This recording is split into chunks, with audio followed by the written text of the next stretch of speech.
I constantly learn this, that you just keep pushing, you just keep doing, and if this is not working, then do this. You know, course correct. Don't just keep doing it and, oh no, I'm just gonna go down the same road and I'm gonna have mistake after mistake. No, the mistake will make you steer the ship in the right way. And then enjoy that journey and knowing that it's hard. And you know, when you are moving towards the top of the mountain, oh yeah, I'm there. Oh damn, it wasn't the mountain, it was just a little top. There's another one there. And then you just keep going. And you just keep going. And you enjoy the journey. Because it's not a destination. It really is not a destination. It is the journey of creation.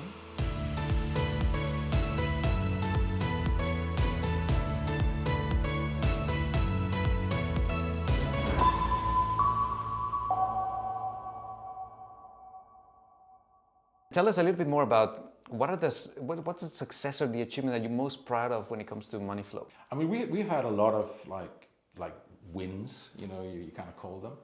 I think moments. I mean, when we won the digital, you know, design awards, you know, for let's say a startup award. I mean, that was super proud. That was this summer. Obviously, because it's kind of like, you know, everyone else is voting about Moneyflow.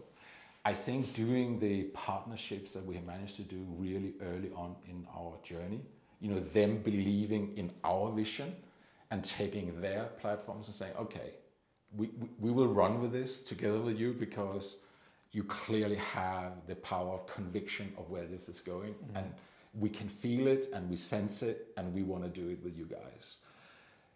That was hard work. And it materialized and it worked, and believing in that. So, and the team just tirelessly, you know, working for that to happen.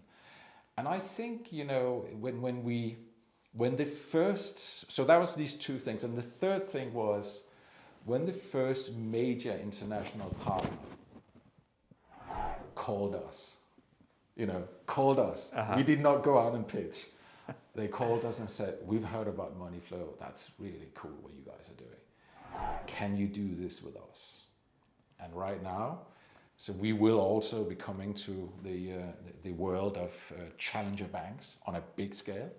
Something we're working on right now. Can't say what it is, but it is very cool. It is exactly what we're doing, but in the banking world, right? Challenger banks or neobanks, you know, call them what they want, on an international scale. Literally saying, we heard about you, we can see what you're doing, it's really cool, we would love to do that with you guys inside our platform. And it's that kind of stuff, then you know that you're onto something, you know, you've done something which is right. That was, that call was, yes! You know, it's just then you know that what you're doing is right, and no advertising, no nothing. It's just that from the grapevines and in our partnership, they've heard these things. So that was super nice. Yeah. I think perhaps the majority of people who have a job, it's probably difficult for them to actually understand just what it takes for an entrepreneur especially for an entrepreneur that is having a vision, to go and evangelize an entire industry and get support for something that they see is coming, but that has not yet been proven. I think that just the amount of influence and conviction that must be behind that to actually get people behind you, it's really quite a success. It's quite a feat to achieve. Yeah, I mean, I have a lot, you know, I talk to my partner a lot about this obviously. She's the CEO of big business, you know, she has a job, I'm very, very powerful job, lots of employees, and she just say, you know, I can't see you being nothing else but an entrepreneur because you have so much tenacity, you know, you just don't give up. And it's like, I was kind of, I moved home when I was 17, I was struggling to pay my rent, you know, I was still studying, I was working at night. Then I started working for Anderson, but said, now I'm going to do a full-time job. I'm going to do all my studying at the evenings, so I did my bachelor degrees in the evenings. I've always been used to hard work because I enjoyed it. Not because it was hard, but just because I enjoyed it. And then knowing, you know, from my granddad was an entrepreneur. He had many businesses. He literally, I think he retired when he was 86 or something like that. He always did stuff, right? So I kind of, you know, when we were in the shed with him and he was talking about some business or we were building stuff, he never threw things out. He was always repurposing things. And he was like saying, you know, whatever you do in life, Kim Ulf, is that you always have to rejig things. There's always another purpose for moving one thing into another stage. And it was kind of like, I constantly learned this, that you just keep pushing, you just keep doing, and if this is not working, then do this. You know, course correct. Don't just keep doing it and, oh no, I'm just going to go down the same road and I'm going to have mistake after mistake. No, the mistake will make you steer the ship in the right way, and then enjoy that journey, and knowing that it's hard.